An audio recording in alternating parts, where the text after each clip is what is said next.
So we got the man, the myth, the legend himself, Nathan Ludwig. How's it going? Every day is a blessing, and you? Oh, amazing. So this guy is committed to working. And the reason why I say that is because today he is going in on his off day because the F&I guy kind of put him in a bad position. So he owes the banks. They basically have over $1 million worth of contracts that are in limbo. Is that right? Tell me a little bit about that. So basically, we had somebody months ago. He, kept telling us that, hey, here's what I'm doing to fix them, and they're not getting fixed. And here we are 90 days later, and got to get these contracts done. So, So what's the process of that? What do you have to do to fix it? so a lot of it is, you have to reach out to your office girls. They work hard for you. You have to reach out to them and have them unlock deals, figure out exactly what's going on with the bank, and get the customer to come back in, re-sign, restart the deal almost all the way over. Well, especially after about a 90-day period, it's restarting the whole process over again. So you got to resubmit them to the banks and everything. How does that make you feel? Well, not to, it is what it is. There's obstacles and everything that you do. So this is just another obstacle that you got to overcome. So it is what it is. Well said. So let's talk about your childhood. Where'd you grow up? We're up right here in Louisville, Kentucky. Perfect. So how was your childhood? It was okay. I grew up in a separated home. My parents split when I was very young. My mom had me when she was 18 years old. So, growing up, it was her just, figuring out how to raise a child on her own. I did have my stepdad. He was amazing. Growing up at my dad's house, it was a little rougher. I grew up in a trailer park over there. But my mom, she amazing, amazing woman. She took care of me, did what she could to give me the best life possible. So, very thankful for that. 18 years old. Didn't make the best life choices, so I was out on my own and running around with my friends, and man, it was just figuring life out. And you mentioned that you grew up in the trailer park, so you started with nothing, and now you're very successful. Yeah, I do pretty good for myself. I got in this business about 7 years ago. What business is that? The car business. All right. Yeah, I got in the car business about 7 years ago. In about a 3 year span, I made it to finance. And then a couple of years later after that, I was a sales manager.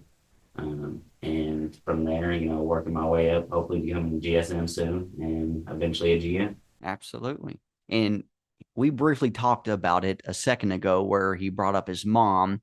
And anybody that knows Nathan, because I personally know him very good, his mom is a very good looking woman. So we always joke with Nathan, especially John Hunt and other people, where we would say that, your mom, we even got him a sticker that went on the back of his car that says, "My mom is hot." Or what did it say? "I have a hot mom." And he drove around that for months and months. So that's just like a kind of an inside joke that we all have. And sometimes he'll call his mom and be like, "Hey, they're talking about you," and this and that. Or it goes a little bit deeper with John Hunt. But yeah, good times. Amazing. Like I said, my mom, she's an amazing person, and she'll do anything for me if I ask her to. She'll drop what she's doing to help me out. So, like I said, very very amazing mother. So, So what was your first job that you've ever had? my first job, I actually worked at Culver's, and funny story behind that. When I got fired for eating a chicken tender without paying for it. So, from there, I went and worked at Myers, and then Steak and Shake. Um, and finally, I actually went into the Marine Corps. Did about 6 years in the reserves in the Marine Corps. And when I got back home, worked a couple factory jobs until I found the car business. So thank you very much for your service. And absolutely. So then you said you found the car business. How did you find the car business? So I was actually sitting at home just playing video games every day. I had quit the factory job that I was working at, and my buddy had gave me a call one day, and he was like, "Hey man, you've got to try this out. Super awesome opportunity. You need to come check this out." And he told me, a couple checks that he had made, and I was like, "All right, I'll give it a shot." And back then, like I said, wasn't the wasn't the best kid growing up, so I didn't have a car yet, didn't save any money. I just any dollar I got, I spent it, whether if it was for drugs or cigarettes, alcohol, it was whatever. But um, I got into the car business because of him. And funny story is that actually, when I first got in, my first 3 months, I was so terrible. They sat me down in December and they were like, if you don't sell 10 cars this month, you are fired. And I sold 18 cars that month. Congratulations. Get a little closer to the mic too. All right. So, and what brands were you selling? What brand were you selling? I was selling Mazda. Mazda. So you started off terrible, and then they gave you a reality check where you better sell cars or you're going to get out. And then you sold 18 cars. So the pressure came on, and then you just performed. So what contributed besides that? Um, you know, I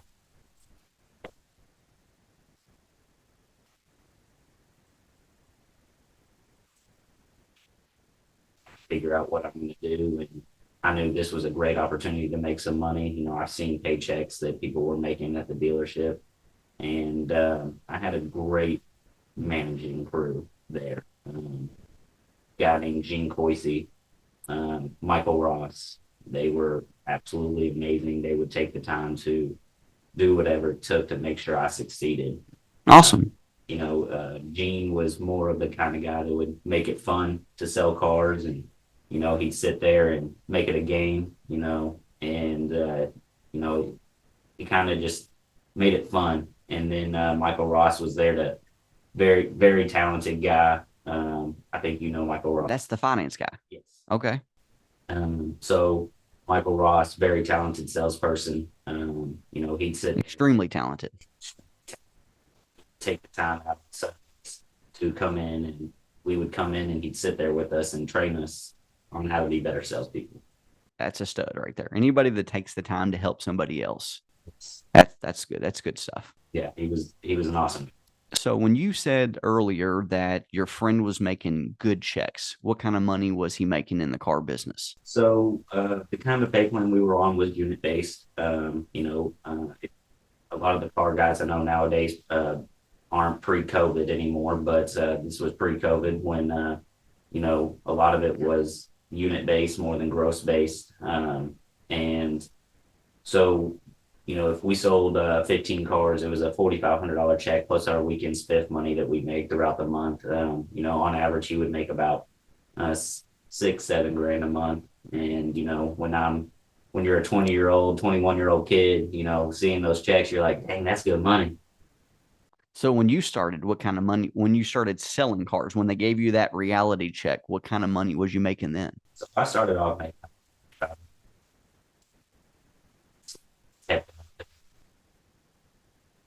You got a taste of it. slowly became more. At one point, I basically started averaging about 8 grand, 9 grand a month. And I mean, you worked at Volkswagen with me, so even at Volkswagen, I had to make what I got count. So, it came down to that's where I really learned how to make gross, and that's where I learned how to hold on trades and learn to tell customers, hey, I can't give you this discount. This is it. So back up for a second. How long did you work at Mazda? I was at Mazda for about 2 years, 2.5 years probably, and then for a short stint, I came back for a couple months and then came back to. So why did you leave Mazda? I left Mazda. A new management staff came in, and I just did not vibe with them at all. It was I didn't like the way they were conducting business. I believe actually I took over the Nissan store Yep. that the GM that came down to Mazda was at before, and there was a huge mess that needed to be cleaned up, and I could see that starting to form at Mazda. So you left there, didn't vibe, and that happens a lot in the car business. That managers come in, new ones, and then they bring in their salespeople and their managers, and then they don't vibe with certain people, and then salespeople kind of part ways just because they don't get along. So then you went to Volkswagen, and at Volkswagen, how long did you sell cars before you moved into finance? About 3 months. About that quick. My goodness. Got the opportunity to go to finance school about three, it might have even been a little less time. It was about 2 months actually. And I got the opportunity to go to finance school and I jumped on it. I could not turn down the opportunity. It was something I always wanted to do. And again, I'm the type of person when my back's against the wall, obviously I'm going to perform. And when I first went into finance, I'm not going to lie again, it was just like when I was selling cars, I was absolutely terrible. You know, um, Tell them about the plane ride. so The I this gotta is a say, good story. so when I went to down to finance school, We're at. I was in Fort Lauderdale. Okay. When I went down to Fort Lauderdale, um, I got two plane tickets, one for an Allegiant ride down there and one for a Southwest on the way back. So Allegiant is, I don't badmouth anybody, but Allegiant's more the cheaper way to travel. And what did the owner of the dealership tell you why he did that? He told me that going down there, I'm worth nothing. And he said, if I fail out, I can find out my own way back because that plane ticket will be canceled. And then on the way back, you're worth more. So I got a Southwest ticket back. Awesome. And did your numbers go up over time? So when I first went into finance, like I said, absolutely terrible. Didn't know what I was doing. Didn't have a lot of help. When I first went in, it would kind of got thrown in there and figure it out. I didn't know any of the banks. I didn't know really how to sell product. Didn't understand the product to its full extent. Didn't know how to sell it. And so What was you averaging per copy, meaning per deal, per unit, per vehicle sold? What were you averaging? And in the car business, that's not good. You won't keep a job that long averaging that.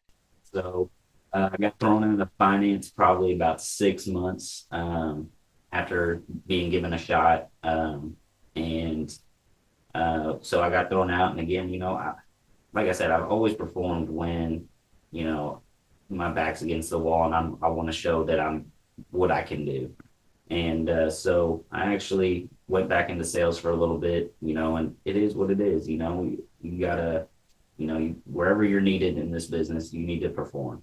And so I got thrown out. That's actually when I left Volkswagen for a little bit, went back to Mazda for a couple months, came back to Volkswagen. Why'd you come back? Just the people, man. The people at Volkswagen, and still love everybody there to this day. The culture there, everything was just purely amazing. And so I came back to Volkswagen, sold cars, proved my worth, got another shot at finance, and that's when I told myself I can't do this again. And I sat down with you multiple times, and you gave me a ton of great advice on how to sell product. And that's the one thing, if I can give anybody advice listening to this, don't be scared to ask for advice in this business. It's so important to take whatever anybody can give you and, make it yours. Absolutely. And so I have you to thank for Chase Hibbs. Um, that man taught me a ton about finance as well. And you two I have to thank greatly for my success in finance. When I came back in, I started running closer to about 2 grand a copy. On a very, very good month, it was about 2,500 a copy. And it's you two that I had to thank for that. So What is an average finance guy per copy run? What are good numbers? very good numbers. I've always been told is about 2,500. 2,500 is where you want to be if you want to be very, very good in finance. 2 grand is nothing to balk at, but 2,500 is definitely where I've always been told you want to be. Yeah. So what that means is just say a dealership runs on average, they sell 100 cars. They're averaging $2,000 a copy. Do the math, and that's what you're making just out of finance. That's before cars, that's before packs, before dealership fees, before service, before parts. That just lets you know that one division of the car business, what type of money you make out of that one department, just to kind of give everybody an example. So, how long did you do finance? Uh, 2 2 years probably, if I just roughly guessing. And I still do it on and off to this day, even being a sales manager now, being a sales manager at Ford. Whenever I was needed to go into finance, I went into finance, and my numbers never changed. Even down there I was running, if I touched a deal, it was about 2,500 to 3 grand a copy at Ford. Amazing. And we had, to back it up a little bit, at Volkswagen dealership, you had me running the internet department, selling 40, 50, 60 cars a month. In the tower, which is like where the managers sit, you had Kevin, you had Kai, you had Steven, you had Chase. And those are all extremely talented individuals at their job. Steven can build cars. He loves Mustangs, extremely talented. When I first got there, he was more product knowledge. And then over the course of time, he turned into a very, very talented salesperson, getting people excited, getting people just reading them better, building better relationships. And he is an absolute stud. Loves Mustangs, loves cars. Um, so he is still at Volkswagen and is extremely talented. And then you also have a gentleman named Christian, and I'm going to try to get him on the podcast. This individual ran the KBB department, and he would consistently buy 30, 40, sometimes 50 cars out of KBB. And yes, you heard that right. He would buy that many cars. An average dealership probably buys 5, 10 cars a month, maybe, really good 20. He would consistently buy that many 30, 40 cars plus consistently every single month, meaning like KBBs, they sell their leads to dealerships. And meaning when people inquire online, KBBs, Christian would get notified that, hey, this person inquired about selling their X vehicle, and he would reach out to them and he would close always at a very high percentage. I know I helped him come up with very good questions of what to ask right out of the gate to draw that person in. And then you had my assistant, John Hunt, very talented when he first got in, and we're going to have him on the podcast Thursday, in which he didn't have no sales experience. I trained him very good, and he still runs an internet department. Also had Mr. Connor Brown, which he had some other sales experience. He sold cars. He also worked with me as an assistant, helping us grow the internet department. Also, you had Mark. Mark was there for like 20 years, 18 years, just a veteran. Then you had other people that would just come and go that could never really find a good, consistent number that they would produce every month. And then we had amazing service people, Anthony, John Bishop. Anthony Murphy is an absolute beast. John Bishop's a beast. Then we had some great technicians. The ladies, the controllers, went through many of those before they found the perfect one, Miss Heather. So the whole dealership as a general had probably, in my experience, beside the Ford dealership we ran, it was probably the best culture that you could ever be at. We had so much fun. We caked Nathan a couple times, but it was for good stuff. It wasn't, like in a bad way. It was more in a funny way. And then we can tell you all kinds of stories. It was just a very good culture. It was just more fun, and having fun at work was absolutely amazing. We had a game room, we had a workout room. It was just amazing. So good times. And then why did you leave there? What made you go to the next place that you went to? To Ford. Yes. So the when we took over the Ford store, meaning The owner ended up buying, got the opportunity to buy a Ford store. So go ahead. so they had a gentleman down there who bought up a bunch of cars that put a lot of water on the inventory. They had a general manager that was hired, and he went in there and he was not that talented as he sold himself, that he could do it. So he ended up kind of putting the dealership in a bad position. So go ahead. So, see, yeah, Water means negative equity, meaning if it's worth 15, and he would sometimes pay more than what it was worth. But yeah, keep going. so when I first got there, I got there and I walked in and I was shocked immediately. It's not the type of dealership I'm used to. Obviously, you've been to Ford. It's a little older building, 40 years old. very old, not very updated. So I got there shocked. Why was you shocked? So, the sales staff, when I first got there, all they would do was sit at their computers, play on their phones. They didn't really make phone calls. They didn't do anything, to be honest. And um, I got there, and one of the first phone calls I made was to Ty, and I told him we need to fire everyone. I said this is absolutely terrible. I was supposed to originally only be down there for about a week. The whole management staff actually ended up getting COVID. So I was there by myself as the sales manager, finance manager, and closer. And so being by myself, that was very difficult. And that was about November, December of 21. So, Okay. so December 26th.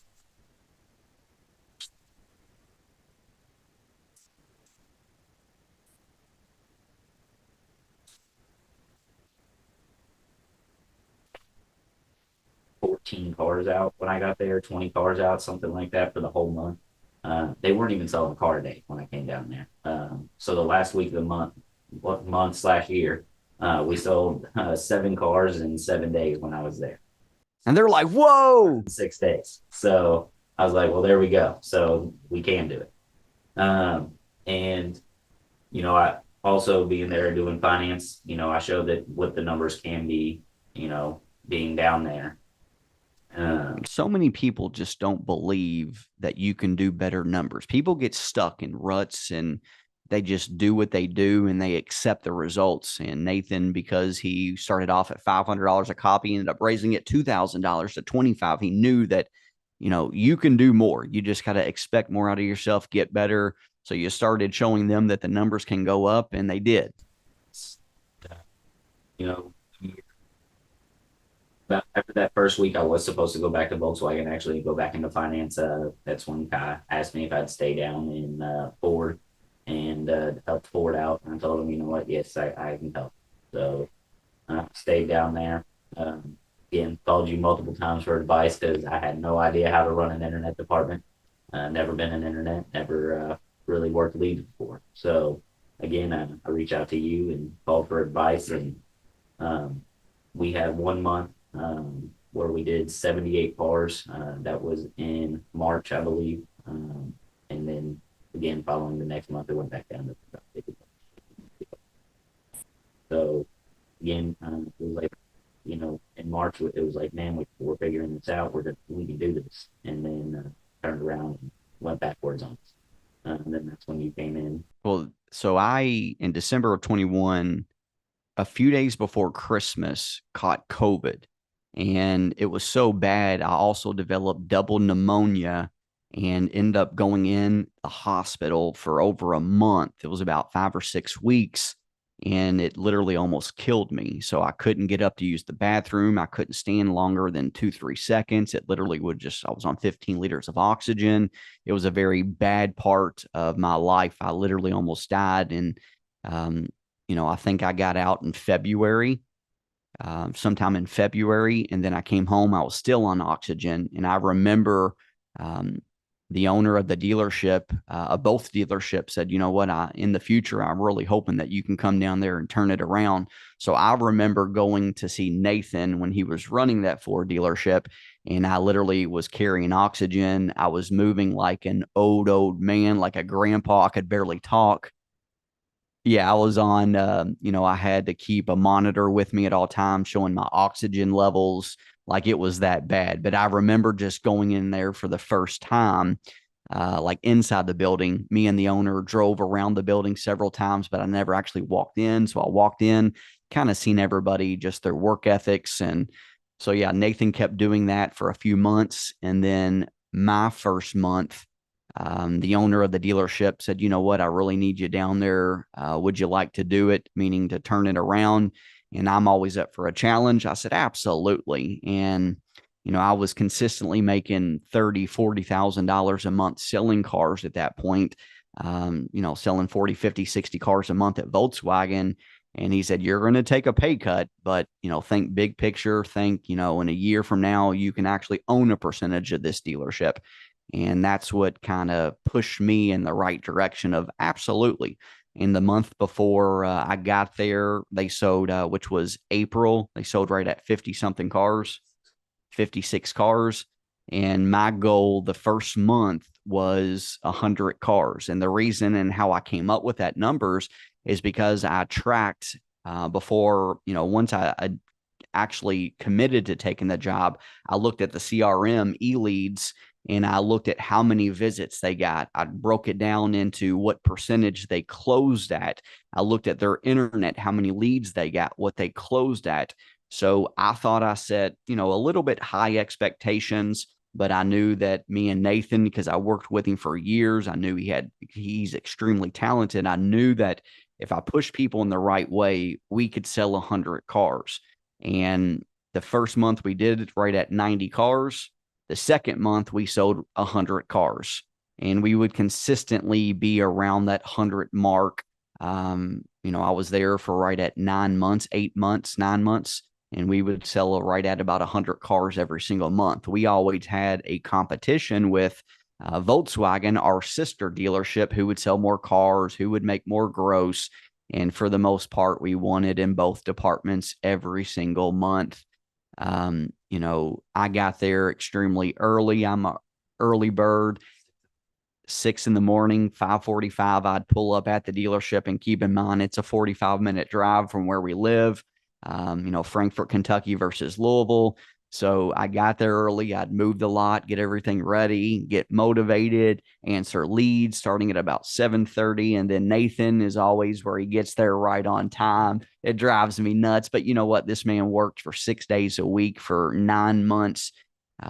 Most people don't do that. He started developing my habits of working, working, working. And then I also, pushed him extremely hard. Me and him sat inside the same office. So he got to listen to me on the phone, talking to leads each and every day, all day long.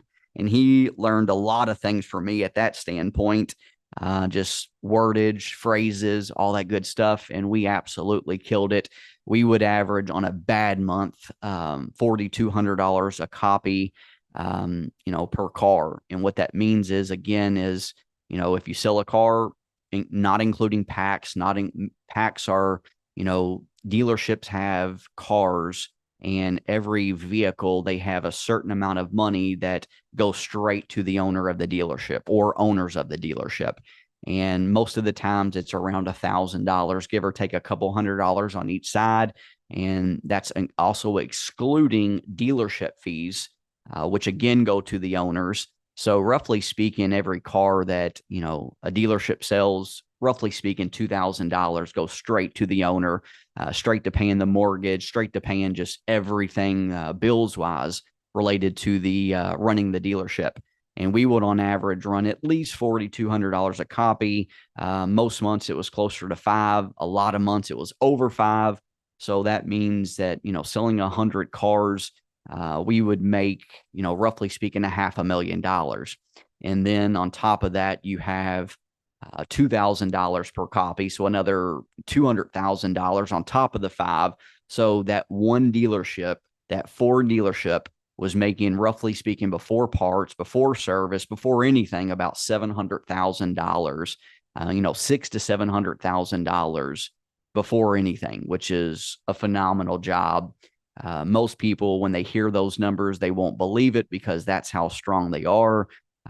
Anybody that's doing better numbers than that, hats off to you, because you're absolutely crushing the game. But yeah, so we did it very good. And something that I believe in is investing in yourself. So I sent every single person out to Andy Elliott because they hear me talking and, telling them all of this stuff, but a second voice helps. I've always believed that. I don't just read one book, I read all kinds of different books. So, a shout out to Danny Klein, very good individual. We did weekly calls with him, also sent out all of the people except for one salesperson who said that he ended up getting caught COVID, but that he didn't. But he was like, I can't go. Yeah, his wife's birthday. He didn't just want to say that. He was like, I got COVID. So it did not end up going to Scottsdale, Arizona, but everybody else went and everybody had an amazing time, learned a lot of good stuff, networked, met a lot of good people. And then they all came back, except for one person. All came, actually, two people. Everybody came back and they were ready to work out. Jacked up. We're going to do this. Lasted about a month. And it lasted about a month. I believe I pulled like a hamstring and I took off a couple of days, or I took off probably a week or so. And then when I took off, everybody took off. It didn't work out. We would meet at the Planet Fitness. Shout out to them. And we would meet every single day. What time did we meet there? 6 a.m. We'd get there and we'd work out for an hour or so. And then we would go, roughly speaking, and this is me, Nathan, Jack, probably about 4 or 5 salespeople. So we would always go there, and then we would literally, we couldn't drive home because we're so far away. So we would just go straight to work. We'd take our ties and our everything. And then we start doing stuff, making it happen. And we didn't open until 9. And that lasted about a month. And then we kind of, I got hurt and then everybody did it. And then we never got back into it. You now. And now I am back on the routine. Andy Frisella, 75 hard challenge, working out twice a day, one outside, one inside, drinking a gallon a day, taking a picture, reading, which I've always done that. So absolutely. And if right now it's football season, Nathan has on an Eagles jersey. How did you become an Eagles fan in Louisville, Kentucky? Real dad or stepdad? Real dad. Okay. Ryan Dawkins, all those guys. Well, Terrell Owens for only about a season, but watch up. He used to be a stud, and then his ego just blew up so much, and he just kind of. When you're that good, your ego can't do that. It just, I've been very successful, but my ego's never really blown up. I've never thought I was better than other people. And he, that's the downfall of a lot of successful people. Their ego gets in the way. Absolutely. Well, yeah, I never knew that. But so Nathan knows everything about not everything. He knows a lot of stuff about the NFL. He can probably name half the teams and half the players, or all of the teams, half of the players. Would you say? Yeah, plays in like 5, 6, 7, 8, 9, 10 fantasy football leagues. He loves football. He breathes pro football. 100%. Football season. I would say that's the one day. And so about a month ago, me and Volkswagen's manager, Anthony, went to I forgot the name of the restaurant. Twin Peaks. Twin Peaks. And we watched Nathan and the Eagles game were on. And he was one of the most obnoxious fans that I've ever met. But you know what? It's good times. They were playing Dallas. I remember all kinds of Dallas fans in there. And he gave them crap, but they also, in a good way. So it was good times. Eagles end up losing that game. And I think that's what's starting the losing streak for the Eagles, by the way. But, oh, okay. So absolutely. So going back into the sales world. So me and Nathan both ended up getting let go of the Ford dealership. I got let go in March. I believe he got let go in the end of March or April in 2023. Me personally had a major disagreement with the owner, left, and then Nathan got fired, which was a D move the way he got fired, and I both got fired, but that's another story in itself. We'll talk on that at a different episode. And then I ended up traveling, roughly speaking, probably 5 months, the eastern part of the United States. Nathan ended up going and being a manager at a Honda dealership. And actually let's keep going on the Honda dealership. So how many cars do you all sell a month there? We sell about 20 to 130 cars. Perfect. And pretty consistently every month there. And that's also in Frankfurt. So the salespeople, how do they get daily training? So we do not daily train. We are trying to implement at least doing on Thursdays, Tuesdays, and Thursdays. We're trying to start involving the salespeople. A lot of them do want to learn, and you can see it in them. I brought one of the guys from Ford over to Honda. Michael Wayne Scott, absolutely love the guy. He's amazing. Very talented individual, can build a relationship very good. When we first got to Ford, he didn't have a strong work ethic, and anybody at Ford knew that if you're going to work for me, you're going to make 800 phone calls. So yeah, I went and seen Nathan last month at the Honda dealership, and he said, and this was probably halfway through the month, and he only had 184 calls. And I said, buddy, that doesn't work. So he also understands the internet process that I've always used and developed, and he does extremely well closing internet deals, better than 90% of the people out there as well.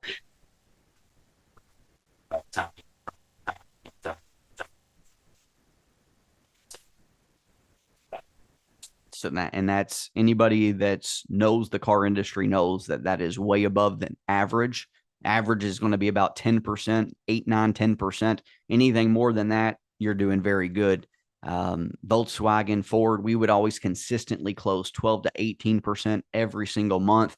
Keep in mind, if just look at it this way, if you get 100 internet leads and you close at 8%, that's 8 deals. If you can close at 10%, 10 deals, 12, 15, you can do the math. So that just gets you more deals, and those more deals you average per copy. It's a snowball effect. So very good.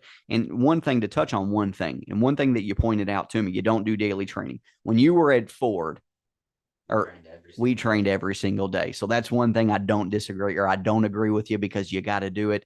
John Hunt, when I was at Volkswagen, we trained every day. I would always go over the people he talked to the day before. What did they say and how to overcome them? And, I believe in training, and any salesperson that's listening to this, that's the fastest way that you can get better, is to train every single day. So many people just don't have um, they just don't do it. They don't have the willpower. They don't have the commitment's probably the best word to use. So if you're listening to this and you're a salesperson, train every single day, 7 days a week, train. If not seven, at least six.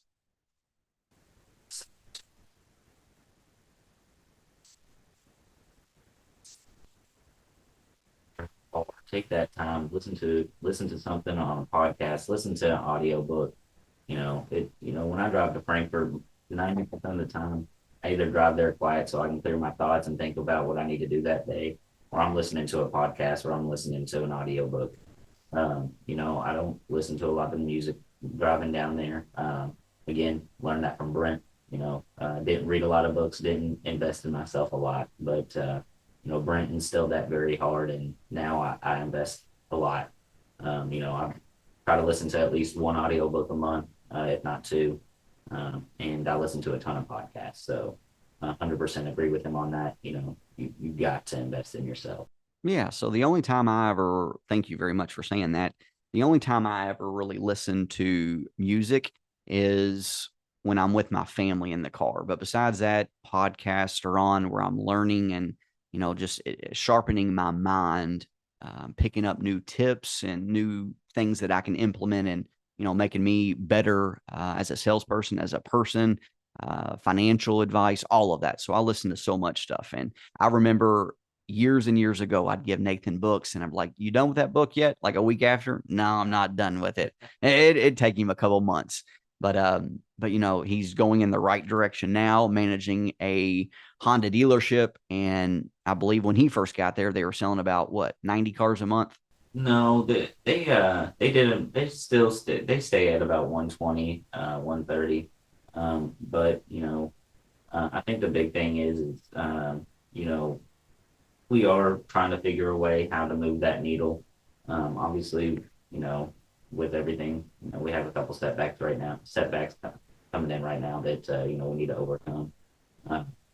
We are trying to, but we definitely want to move that needle. My goal, uh, you know, again, back to the numbers like you talked about. I know what I need the gross to be to make what I want to make, and where I need that internet number to be, how many cars we need to sell. So, you know, figuring that out, and I need to, start instilling in the salespeople the same thing. Do you track the lot ups like I used to do? So, unlike e-leagues, um, Drive Centric is actually very, very amazing. It literally tracks every single thing down to the last person that walked out of the dealership that night. So yes, we actually in our Friday meetings we go over every single thing that we show them how many opportunities they had, how many customers they let walk out the door, and a couple months ago, me and Jason and I started talking to them about TOs and how important they are. Yes. A lot of the guys that work at my dealership, they did not start before COVID. So elaborate on that. So they are not like before COVID, it was a sale, especially Volkswagens, because Volkswagens are not that big in this area. We have two Ford plants, trucks, cars, SUVs. They're huge in this area. They dominate this area. So, Toyotas and Hondas, they sell everywhere, in my opinion. And Volkswagens, it was a sell. So what he's saying is that they were just like the real estate market. You didn't have to work that hard. You didn't have to be that good. It was more order taking because there's only so many cars on the lot, and there's such a limited amount of vehicles that are available. So people, they would buy the cars and wouldn't really fight you on the price, the trade in. They just wanted that specific car. Is that what you mean? Yes, I was at Honda back. They had a bunch of cars, but just talking to Jason, he said this is the most vehicles he's seen since COVID. Awesome. So we have more new cars on the ground right now than he's seen since COVID. And you got to think that that's going to be every dealership, and, they're so used to being like, hey, let's go ahead and put a deposit on a car that's coming in. Well, that customer's going to shop and try to find it right now what they want. I've learned a long time ago, this is a right now.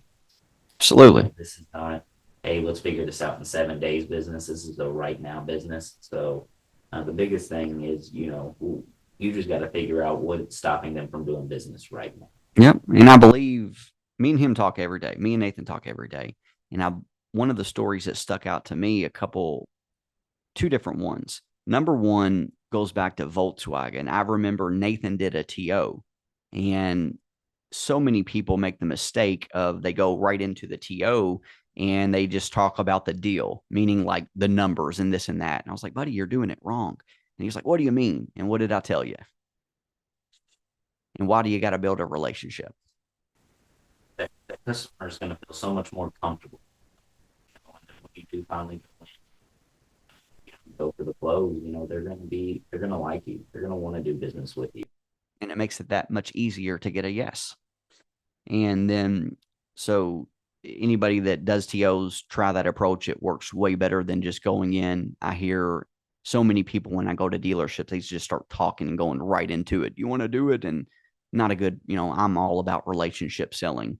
And then the next one, so a lot of different dealerships that own multiples, not just one, they have people that somewhat do training, not to the extent, I would do.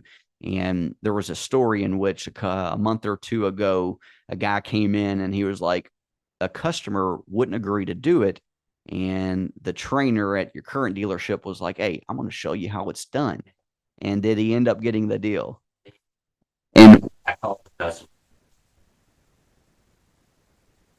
And what do you contribute that to?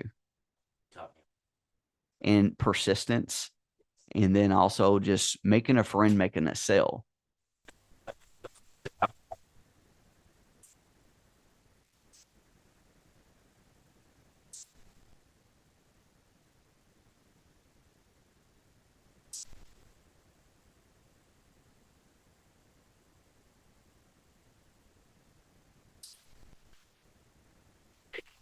They said, use it for myself. So, when I say I'm very good, again, like Ren always said, He is. He is. He's very good. So, and I'm just very competitive. When someone says they're better than me, I like to prove them wrong. So Yeah, it was absolutely. I got a car discounted. Just came back, bought the car. That's the real salesperson. Average salespeople, I'll meet you in the middle. I'll discount it. I'll do this. I'll do that. What if? No. Discount CRT. And I said, buddy, car. Said you need to look at this one, and it's cheaper. You So get more options. so that goes back to the salesperson not putting them on the right car, you know, not asking the right question. That goes back to the basics. Love Mike. That was Yeah, and Michael's extremely talented. Michael Wayne Scott, shout out. He's extremely talented. I miss working with Michael. He was a lot of headaches, but yet in the last several months, it took him months, and I'm going to try to get him on here as well, where he wanted to do it his way, his way, his way, and I'm always open to new ways if it's I think it's better. And then he ended up kind of buying in, and he would consistently make I'd say $12,000 plus every month. I think his best month was like 19K. Oh yeah, oh yeah, yeah, yeah, yeah. Okay. So yeah, he killed it that month. I think he so sold. it was average 6 grand. Yeah. Absolutely. So that's good stuff. And that's why you need to invest in yourself. And then we're going to talk about one more thing because Nathan has to go to work today. He's got to get a haircut right after this. I talked to somebody yesterday that works at his dealership, and they talked about, what you need to talk about, how gross is down right now. And he was like, you need to invest more in yourself than ever. More people need to do training to make sure, because these people, meaning salespeople in the car business, are used to making these big checks, and now there's more inventory going, so more people want to negotiate. That's just the way it is, and you need practices, meaning like ways to overcome that to keep that gross up if you want to keep making that same amount of money. Now, I'm so, It is. so I back to excuses. Excuses or results. My motto. So you think gross is down, obviously that's what you're going to think, and that's what's going to happen.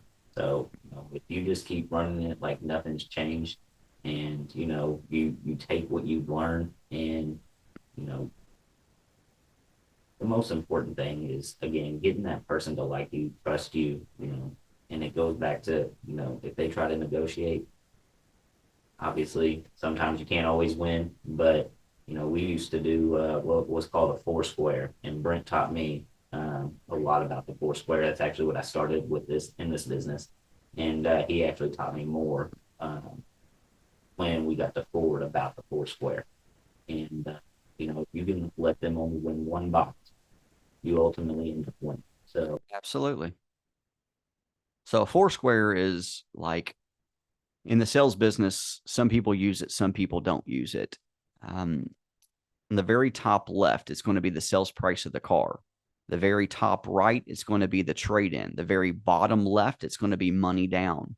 And then the bottom right, it's going to be monthly payments.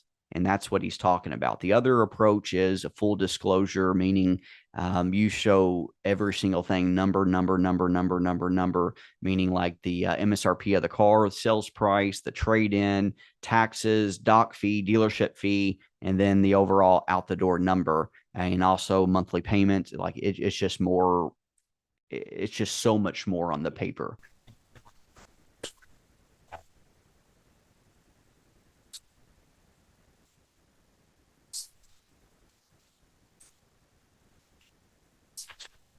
that full disclosure agreement, you will ultimately end up winning. You'll end up making more money. You'll and it's not when he says a winning, it's not really a competition, but we are in the business to make money. Dealerships are run like any business. You want to make more money. If whatever company you work for currently, the only way that they can afford to pay you is to make a profit. And profit, in my opinion, is not a bad word. You just have to provide amazing service, and then you have every right to ask for the money and make money to live a good life. And Nathan, I know we got about 2, 3 more minutes. So Nathan started from nothing. So grew up in a trailer park, didn't have anything, and now this gentleman has multiple houses. He travels a good bit now. He's about to go to Egypt, see the pyramids. Just got back from a vacation where Red River Gorge, also a very nice place for who people don't know it. Mexico, Punta Cana, all kinds of places. So he loves traveling like I do. He works extremely hard to be able to afford those things. And that's what motivates him, motivates me, and most salespeople to keep pushing it, to live the life that we want to live. So, anything else? Do you want to promote the place that you work for right now? Anything else you want to add before you leave? You know, the only thing is, guys, if you're going to take anything from this conversation, is just invest in yourself, learn, and grow. Don't let adversity bring you down. Like I said, I was almost fired out of this business. I got kicked out of finance. Um, don't let those things stop you from pushing forward. Take that and take it as a learning lesson. So that is the biggest thing I can say. Awesome. Well, thank you so much for coming on the podcast. Yesterday, he called me and said, you know what? I'm not going to be able to do tomorrow because I have to go to work because of what we talked about. And I said, come here before. He was like, all right, I can do that. So I closed him on why he needs to come here this morning. And then we're going to end it with this. So every single month, we do something called a $100 tip dinner, meaning there's a group of us, usually 7 or 8, that we get together and we go to a local owned um, place of business restaurant that they don't get a lot of business. And I highly encourage more people to do it. We all tip $100 cash. So we hand deliver this person, whoever it is, guy or girl, $700, $800. And I think tonight will be hopefully the first time we give out over $1,000 cash. And we don't do it to brag. We do it to give more back. We do it to encourage other people to see this or listen to this, and they do it as well in their local area. You don't want to go to a fancy restaurant because they're used to getting huge tips. The first place we went to, the gentleman, there was one other table in there, and they were celebrating a birthday. It was a Mexican restaurant, and we handed him, it was either $700 or $800, and it just, you could see it in his face. It literally just brought so much joy, and it just turned off. So everybody's getting shots. All right. Thank you so much, y'all. Have a great day.